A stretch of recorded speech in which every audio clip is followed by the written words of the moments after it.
살인하지 말라. 아멘. 오늘 말씀을 위해서 잠깐 기도하겠습니다. 하나님, 계속해서 십계명을 저희가 살피고 있습니다. 오늘은 살인하지 말라라는 제목으로 하나님의 말씀 들을 때에 우리가 무엇을 해야 될지 또 결단하는 귀한 시간 되게 하여 주옵소서. 예수님의 이름으로 기도드리옵나이다. 아멘. 살인하지 말라, 이 계명을 가지고 오늘 하나님의 말씀 나눌 텐데요. 사실은 살인하지 말라 이 계명을 들으면 나와는 전혀 상관없는, 살인해보진 않은 나와는 전혀 상관없는 그런 말씀으로 다가올 수 있습니다. 그런데 이 사람을 죽이는 일에 대해서 하나님께서 명령하고 있는 이 6번째 계명이요, 현대적인 측면에서는 여러 가지 논의점들이 좀 있습니다. 이 사람을 죽이는 다양한 방식이 있기 때문에 이 명령이 어디까지 적용되는 것인가 하는 그런 논쟁들이 좀 있어요. 예를 들어서요, 의도적으로 사람을 죽인 것과 부지 중에 실수로 사람을 죽인 것을 같은 무게로 다룰 수 있는가, 뭐 이런 논의도 있고요. 또 내가 직접 저 사람을 쳐서 죽이는 직접적인 살인과 내가 죽이진 않지만 다른 사람을 통해서 뭐 SNS나 다른 방식을 통해서 그 사람을 죽여나가는 그러한 일들을 어떻게 이해할 수 있을까? 뭐 간접살인의 범위가 어디까지인가? 뭐 이러한 논의들도 있습니다. 또 합법적인 살인은 가능한 것인가? 이러한 논의도 있어요. 요즘에 윤리적인 이슈들이 많이 다뤄지고 있지 않습니까? 낙태라든지 안락사라든지 이런 이슈들이 계속 다뤄지면서 그런 것들이 윤리적으로 논의되고 있는데, 이게 합법화되면 이러한 살인은 괜찮은 것인가 하는 그러한 이슈도 있습니다. 또 더 나아가면요, 국가적인 살인은 괜찮은 것인가, 이러한 질문에 답을 해야 할 필요가 있습니다. 지금 전쟁이 일어나는 지역에서는요, 그 땅을 얻기 위해서 그냥 군인들을 거기다 투입합니다. 죽을 것을 알면서도 투입을 해요. 그리고 그것에 들어간 군인들은요, 자기가 죽든지 다른 사람을 죽여야만 하는 책무를 가지고 뛰어드는 거죠. 국가적인 살인은 괜찮은 것인가? 전쟁의 살인은 괜찮은 것인가? 이런 질문을 하기도 하고요. 국가에서 악한 사람들을 사형하는 문제에 있어서 이 사형은 괜찮은 것인가? 사형도 결국이요, 나쁜 사람을 죽이는 거지만 누군가는 죽여야 되는 거잖아요. 그러한 살인은 괜찮은 것인가? 이런 논쟁들이 있습니다. 이 살인하지 말라라고 했을 때 타인을 죽이는 문제도 있지만 이 계명 앞에서 자기를 죽이는 이 문제, 자살도 포함하는 계명인가 하는 그러한 논의점들도 있습니다. 이 사람을 죽인다는 게요, 단순하게 생각하면 나와 아무 상관없다 이렇게 생각할 수 있지만, 이러한 논의들을 하다 보면요, 나와 밀접한 관계가 있을 수 있겠구나라는 생각을 할 수 있습니다. 이 모든 주제들은요, 풀어가는 방식이 다 다르기 때문에 다 다르게 다뤄야 할 필요가 있는 것이죠. 이 많은 것을 지금 할 수는 없고요, 성경 공부를 통해서 저희가 하나씩 나중에 풀어가면 좋을 것 같고요. 오늘은요, 좀 더 본질적인 의미에서 살인하지 말라라는 이 계명을 살펴볼 수 있으면 좋을 것 같습니다. 오래전에 제가 아침에 부엌에 갔습니다. 근데 거기에 보니까 이제 맛있는 국이 있어요. 그래서 제가 국을 먹으려고 이제 그릇에 퍼가지고 이렇게 딱 먹으려고 하니까요, 그게 설렁탕이었는데 깨 같은 게 막 뿌려져 있는 거예요. 그래가지고 설렁탕에 깨가 있길래 오늘은 특별한 설렁탕인가 보다 하고 이렇게 먹으려고 한 수저 딱 들었는데, 그 깨를 자세히 보니까 그 깨들의 다리가 달려있는 거예요. 그래서 그게 뭔가 이렇게 보니까 뱀인 거예요. 그래서 제가 깜짝 놀랐어요. 그래서 그걸 버리고 이게 무슨 일이지? 하고 국을 펐던 그 주변을 갔거든요. 자세히 보니까 제가 눈이 좀 안 좋잖아요. 그래서 처음에 못 봤는데 이렇게 자세히 보니까 거기 거뭇거뭇한 게 뭐가 있는 것 같아요. 그래서 거기다 손을 댔더니요, 개미가 그냥 확 퍼지는 거예요. 제가 얼마나 깜짝 놀랐는지 몰라요. 그 순간요, 제가 담대한 마음을 먹고 이 개미를 다 죽여야 되겠다 하면서 막 죽였어야 되는데 순간 깜짝 놀라가지고 뒤로 물러나게 되더라고요. 아마 저는요, 개미를 죽일 만한 강심장은 아닌가 봐요. 근데 여러분, 부엌을 갔는데요, 이 개미가 아니라요, 쥐가 발견되면 어떻게 하겠어요? 쥐들이 몇 마리가 막 다니면 어떻게 하겠어요? 아, 저 쥐들이 나타났네, 내가 당장 잡아야 되겠다.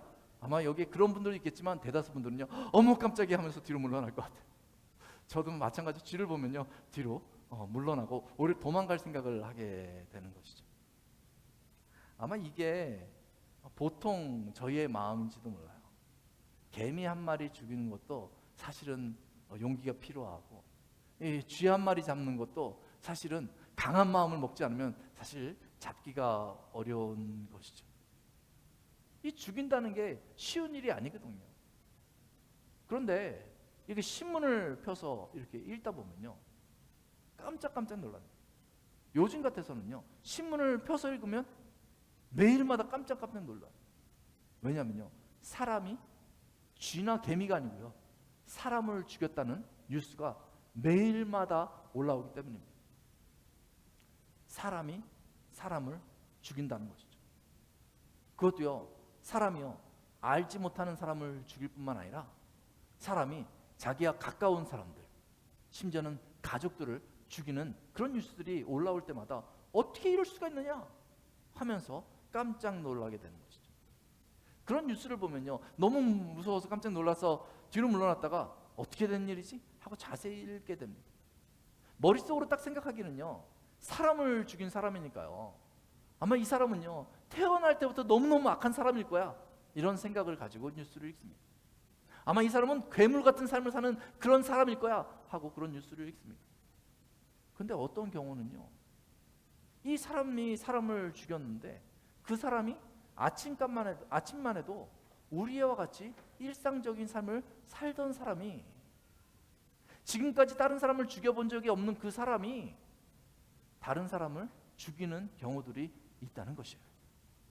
그렇게 생각해 보면요, 그 사람만 사람을 죽일 수 있는 것이 아니라 우리도 혹시 그러한 일을 벌일 수 있는 것 아니야? 하는 그런 생각을 해볼 수도 있는 것이죠. 그러면서 곰곰이 생각하게 됩니다. 아니, 어떻게 하면 우리처럼 멀쩡하게 살아가다가 저렇게 독한 마음을 먹게 됐을까? 저렇게 악한 마음을 먹게 됐을까? 하는 질문을 갖게 됩니다. 여러분, 사람이 어쩔 때 다른 사람을 죽일 생각을 하겠습니까? 성경을 펼쳐서 읽다 보면 평범한 사람들이 사람을 죽이는 일들이 곳곳에서 나오는 것을 보게 됩니다. 인류의 첫 번째 죽음은요, 살인이었다는 거죠. 아담과 하와가 범죄하여서 죽음이 선포되었지만 아직 이 땅에 죽음이 들어오기 전에 사람들이 스스로 하나님의 증거를 받기 전에 사람을 먼저 죽인 일이 인류의 창세기 초반에 나오는 것을 보게 됩니다. 그것도 가족을 죽였어요. 여러분들 아마 잘 알고 있는 내용일 거예요. 형 가인이 동생 아벨을 죽입니다. 그런데 왜 죽였는가 이렇게 살펴보면요, 예배 드리고 나서 아벨한테 시샘이 생겨서 아벨을 죽인 거예요. 가인이 농사 짓고 그 제물로 하나님 앞에 예배를 드렸고, 아벨은 양떼들을 치다가 그 양 가운데 한 마리를 잡아서 하나님 앞에 예배를 드렸어요. 그런데 하나님께서요, 가인의 제사는 받지 않으시고 아벨의 제사는 받으셨어요. 하나님이 왜 그렇게 하셨을까? 하나님께서 아마 그 마음을 살피셨겠죠. 오늘 우리가 이렇게 예배를 드리지만 하나님께서 우리의 마음을 살피시면서 어떤 사람의 예배는 받으시고 어떤 사람의 예배는 안 받으실 수 있는 것이죠. 예배는요, 우리가 강요해서 하나님이 받으시는 것이 아니라요, 하나님이 선택하시는 거예요. 하나님께서 보시기에 적합하고 거룩한 예배를 하나님께서 받으시는 거죠. 오늘날 우리가 드려지는 예배를 하나님께서 어떤 여건 가운데 받으십니까? 우리가 예수님의 이름으로 하나님 앞에 나가면 하나님께서 그 예배를 받으시는 것이죠. 아무리 우리가 열심히 예배를 드린다 해도 예수님의 이름을 알지 못한 제 예배 드리면 하나님께서 그 예배를 받지 않으시는 거죠. 가인과 아벨이 예배를 드렸어요. 근데 하나님께서 가인의 제사는 받으시고 아벨의 제사는 받지 않으신 거예요. 그러면요, 가인이 깨달은다며요. 아, 내가 뭐가 문제가 있나 보다. 좀 마음을 바꿔서 나를 좀 잘 살핀 다음에 다음에는 하나님께서 받으시는 예배를 잘 드려야지, 이렇게 마음 먹어야 되는 거죠. 그런데 예배를 드린 후에 아벨을 시샘했어요. 마치 저 아벨만 없으면 하나님이 내 예배를 받았을 것처럼 말이죠.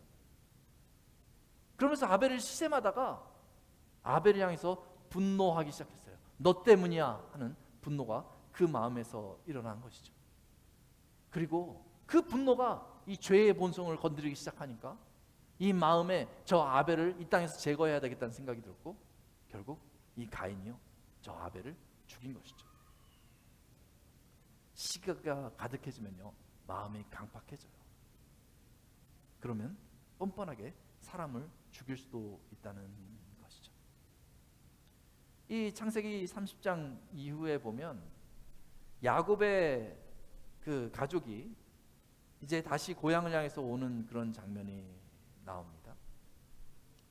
그런데 이렇게 삼촌 라반의 집에서 고향으로 돌아오는 그 가족들을 보면요, 이 그 아들들이 있는데 아들들이 그냥 순박해 보입니다.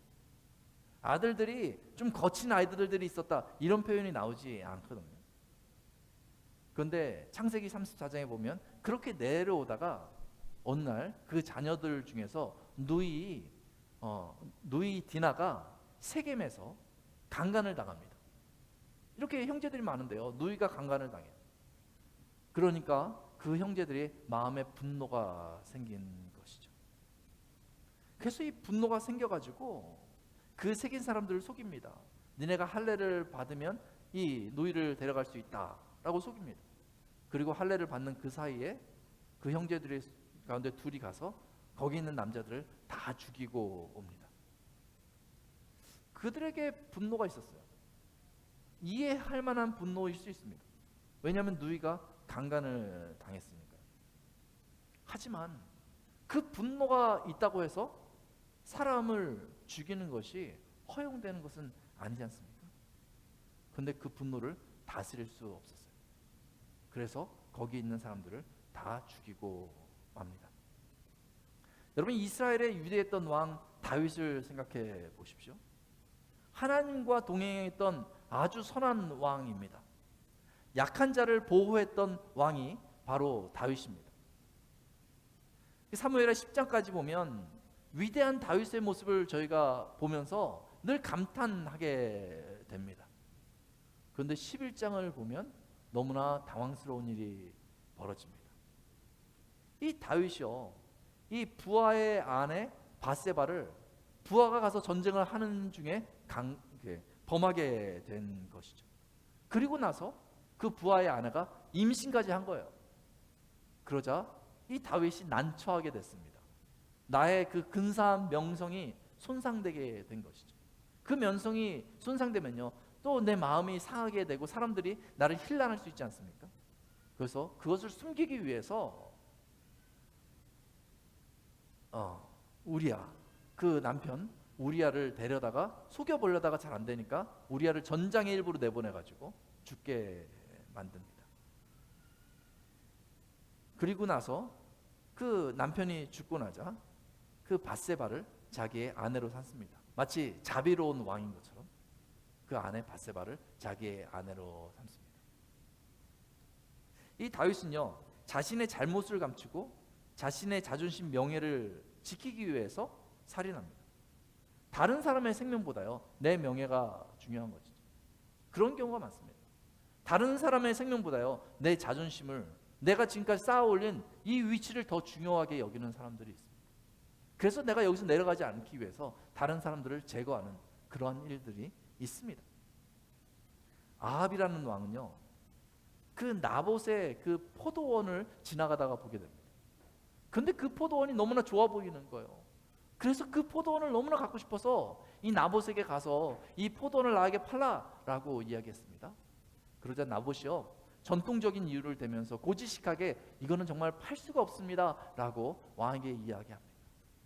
근데요, 한번 그 마음에 탐하는 마음이 생기니까 이 왕이 어쩔 줄을 몰라 하는 거예요.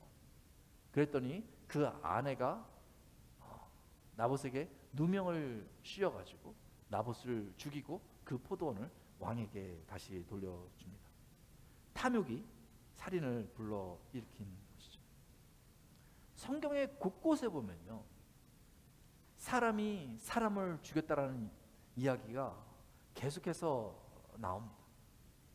근데 왜 죽였는가 살펴보면요, 처음부터 그냥 그 얼굴 보면서 저 사람 내가 죽일 만한 사람이네 이렇게 죽인 것이 아니고요, 그 마음에 시기와 분노와 탐욕과 미워함과 자신의 명예를 지키기 위해서 그런 악한 마음들이요, 이 죄의 본능을 자극하기 시작하니까 내가 사람을 죽여도 되겠다라고 결단하고 사람을 죽인 것입니다.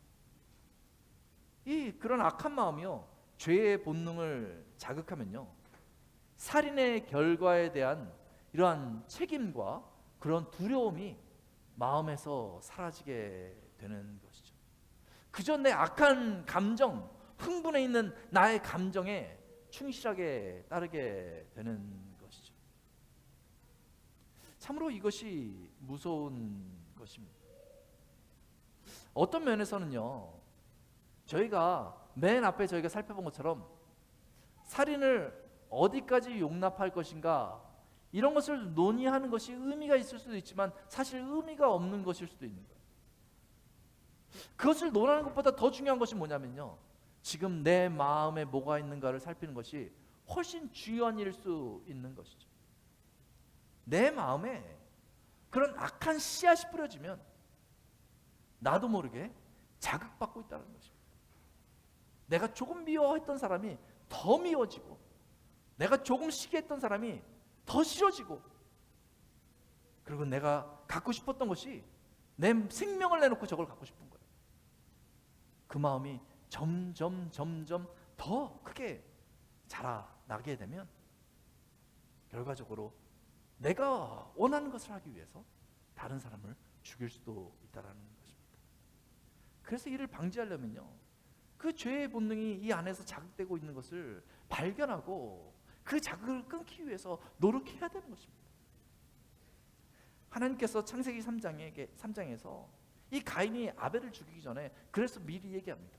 그 씨앗이 마음에 악한 씨앗이 뿌려졌을 때 하나님께서 가인에게 경고하십니다. 죄가 너를 원하나 너는 죄를 다스릴지니라. 이 땅을 살아가면서요, 그런 씨앗이 순간적으로 내 마음에 뿌려질 수가 있어요. 순간적으로 저 사람이 미운 거예요. 순간적으로 저 사람한테 분노가 쌓이는 거예요. 순간적으로 탐하는 생각이 내 머릿속에 가득해지는 것이죠. 근데 하나님께서 그러한 상황을 이해 못하시는 것이 아니라 그 상황 가운데 우리에게 말씀하십니다. 죄가 너를 원하나 너는 죄를 다스릴지니라, 이렇게 말씀하시는 것이죠. 그것을 제거하라는 것이죠. 예수님도 그 핵심을 찌르면서 마태복음 5장 21절에서 이렇게 말하고 있습니다. 옛사람에게 말한 바 살인하지 말라, 누구든지 살인하면 심판을 받게 되리라 하였다는 것을 너희가 들었으나 나는 너희에게 이르노니 형제에게 노하는 자마다 심판을 받게 되고 형제를 대하여 나가라 하는 자는 공회에 잡혀가게 되고 미련한 놈이라 하는 자는 지옥불에 들어가게 되리라, 이렇게 얘기하고 있어요. 이 형제를 욕하는 것, 그것을요, 그 마음에 악한 마음을 품는 것을요, 아직 액션을 취하기도 전인데요, 지옥불에 들어가겠다, 똑같이 심판해라, 이렇게 얘기하고 있는 것입니다. 이 말은요, 예수님의 경고입니다. 그 씨앗이 마음에 뿌려졌을 때 빨리 돌이키라고 예수님께서 우리에게 말씀하시는 것이죠. 이 살인하지 말라, 이 명령을 지키는 것이 중요합니다. 그러려면요, 뒤늦게 이 명령을 기억하면 이미 늦습니다. 내 마음에 그런 악한 씨앗이 뿌려졌을 때 빨리 이 말씀을 기억해서 그 말씀을 내 안에서 제거해야 하는 것이죠.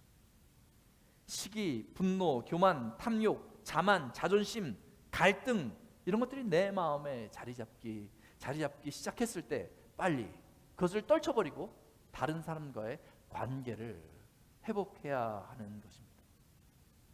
예수님은요 이렇게까지 말합니다. 마태복음 5장 24절에 보니까 그러므로 예물을 제단에 드리려다가 거기서 내 형제에게 원망 들을 만한 일이 있거든 생각나거든 예물을 제단 앞에 두고 먼저 가서 형제와 화목하고 그 후에 와서 예물을 드리라 이렇게 말하고 있습니다. 이 관계를 회복시켜라 라고 우리에게 말하고 있는 것이죠. 이게 예배보다 더 중요한 일일 수 있다라고 말하고 있는 것입니다. 살인하지 말라 이 계명을 들을 때마다 난 살인한 적이 없으니까 이 계명은 나랑 상관없어라고 생각하지 마십시오. 살인하지 말라 하는 것은요 살인하기 전에 생각해야 되는 거예요. 그러니까 지금 우리가 온전할 때 이때 미리 생각해야 되는 것입니다. 내 마음에 혹이라도 조금씩 살인을 향하여서 옆에 사람이 죽었으면 좋겠다는 마음이 내 마음에서 조금씩 싹 오를 때 그때 끊어버려야 하는 것이 바로 이 6번째 계명 살인하지 말라 이 계명인 것이죠. 더군다나 성경에서는요 우리가 그리스도인이라면 이 살인하지 말라는 이 계명에 대해서 소극적으로 대처할 것이 아니라 적극적으로 대처하라라고 가르쳐주고 있는 것입니다. 이 살인하지 말라라는 계명을 들었을 때 우리가 어떻게 적극적으로 대처하고 더 적극적으로 이 명령을 저에게 적용해서 살 수 있습니까? 야고보서 3장 15절은 다음과 같이 말하고 있습니다. 그 형제를 미워하는 자마다 살인하는 자니 살인하는 자마다 영생이 그 속에 거하지 아니하는 것을 너희가 아는 바요. 그가 우리를 위하여 목숨을 버리셨으니 우리가 이로써 사랑을 알고 우리도 형제들을 위하여 목숨을 버리는 것이 마땅하니라 이렇게 말하고 있습니다. 무슨 말입니까? 형제를 미워하고 살인하지 말고 대신 뭘 하는 거예요? 형제를 위해서 내 목숨을 주어라 라고 얘기하고 있는 것입니다. 그리스도인은요 사람을 죽이려고 하는 사람들이 아니고요 그리스도인은요 죽어가는 사람을 살리는 사람이 되어야 된다는 것입니다.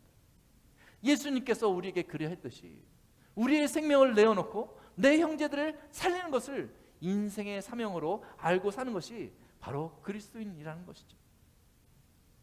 만약에 예수님이 이 땅에 오시지 않았다면 우리가 이렇게 멀쩡하게 살아가는 것 같지만 어느 시점에는요 서로 죽고 죽이다가 결국은요 죽음을 향해 갈 수밖에 없는 것이 바로 우리 인생 아니겠습니까? 여러분 사람을 죽이는 것은 우리가 할 수 있는 것입니다. 그러나 죽어가는 사람을 죽은 사람을 살리는 것은 우리의 힘으로 할 수 있는 것이 아닙니다.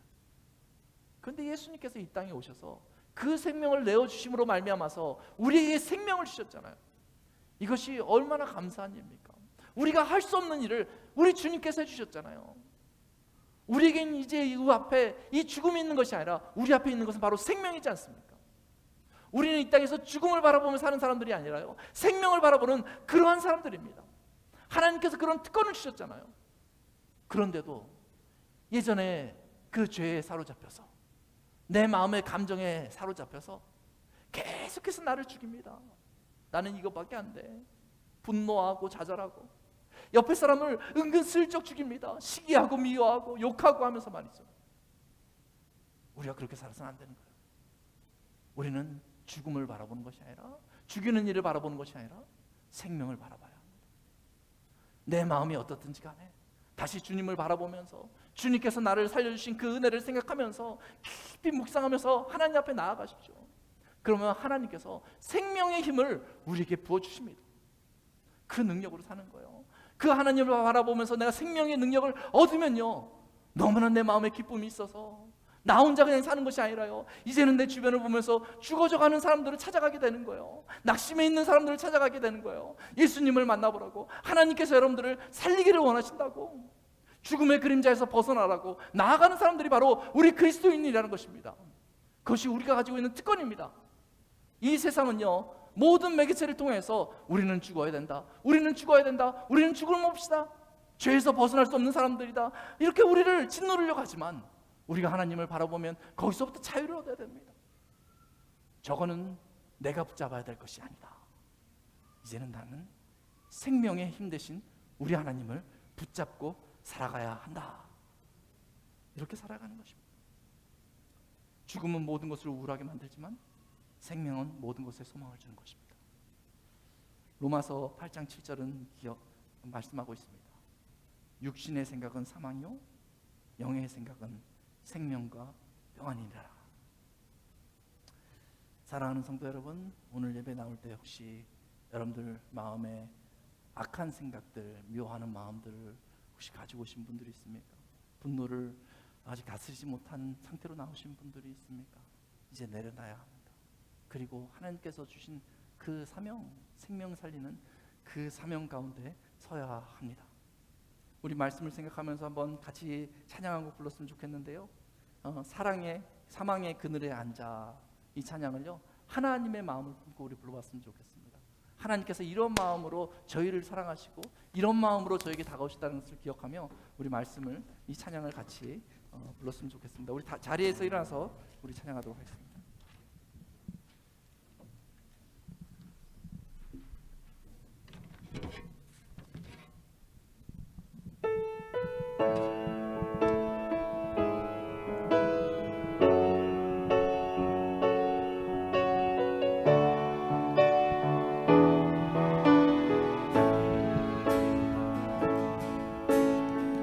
사망의 그늘에 앉아 죽어가는 나의 백성들, 절망과 굶주림에 갇힌 저들, 내 마음에 오랜 슬픔, 고통의 멍에 헤매어 울고 있는 나의 자녀들, 나는 이제 일어나 저들의 멍에를 걷고 눈물 씻기기 원하는데,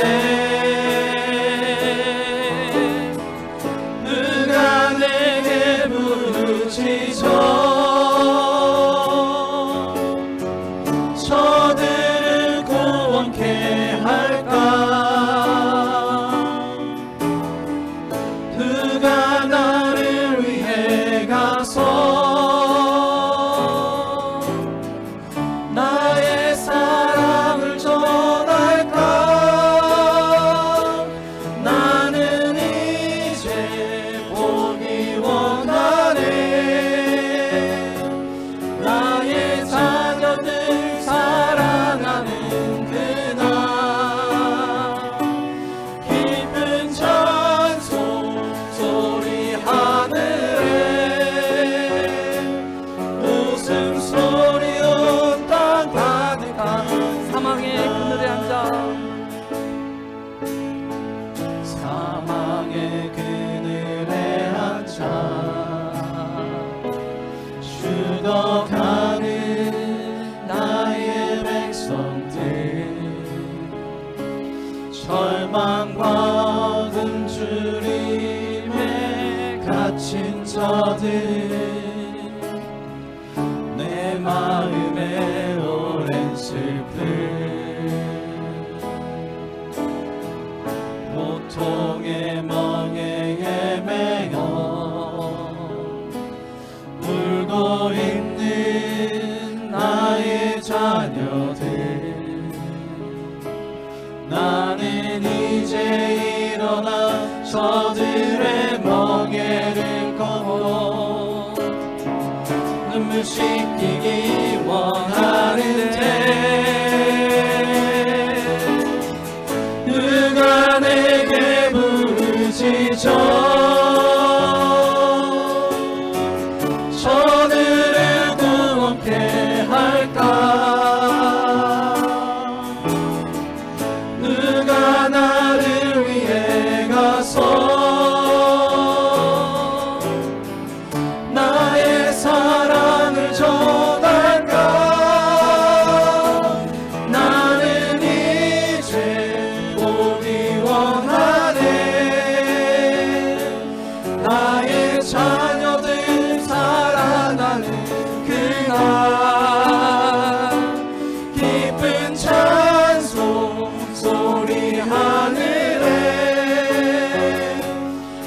웃음소리 온 땅 가득한 누가 내게 부르시죠?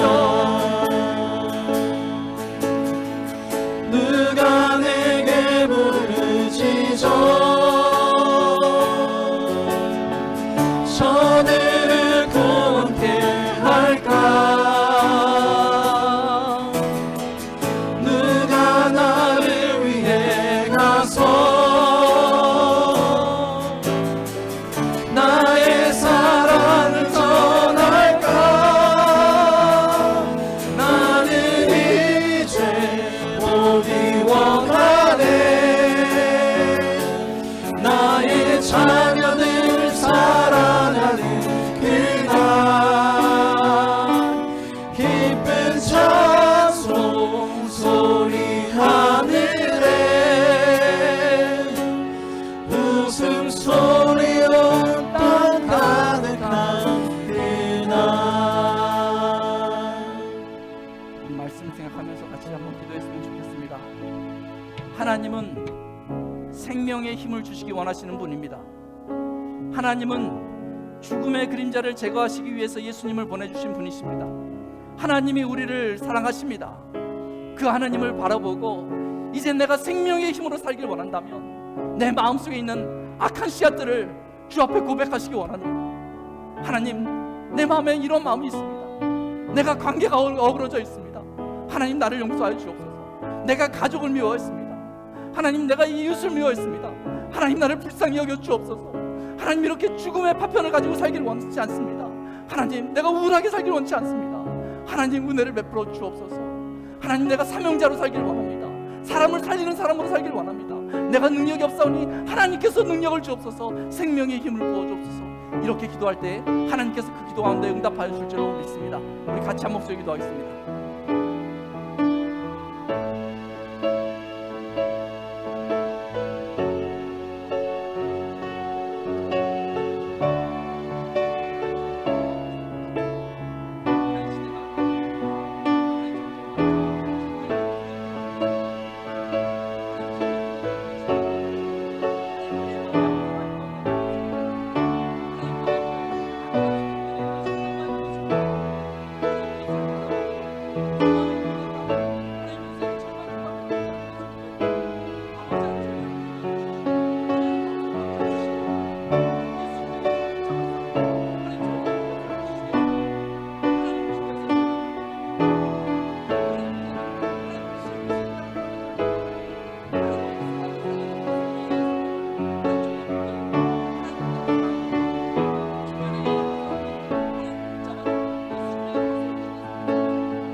아버지 하나님, 죽어갈 저희를 살려주신 그네에 너무나 감사를 드립니다. 이미 생명을 내팽개치고 나왔던 저희에게 다시 생명의 그 삶을 허락하여 주시니 감사합니다. 예수님을 믿고 우리가 그렇게 살아야 할 터인데 하나님, 마치 생명 없는 사람들처럼 이 땅에서 일이 터지고 저리 터지면서 그 마음속이 부글부글 끓으면서 악한 마음으로 살아갈 때가 많이 있었음을 고백합니다. 하나님, 저희를 용서하여 주옵소서. 내 가족을 미워하고 내 형제들을 미워하고 그저 내 성을 만들기 위해서 몸부림치며 살았던 것을 하나님 용서하여 주기를 원합니다. 사람을 살리는 것이 아니라 사람을 죽이면서까지 나 하나 살아보려고 몸부림쳤던 것을 고백합니다. 하나님, 그런 방식으로는 살 수가 없습니다. 그렇게 살 때마다 내 마음이 더 우울해지고 하나님, 내 마음의 고통이 더 심한 것을 고백합니다.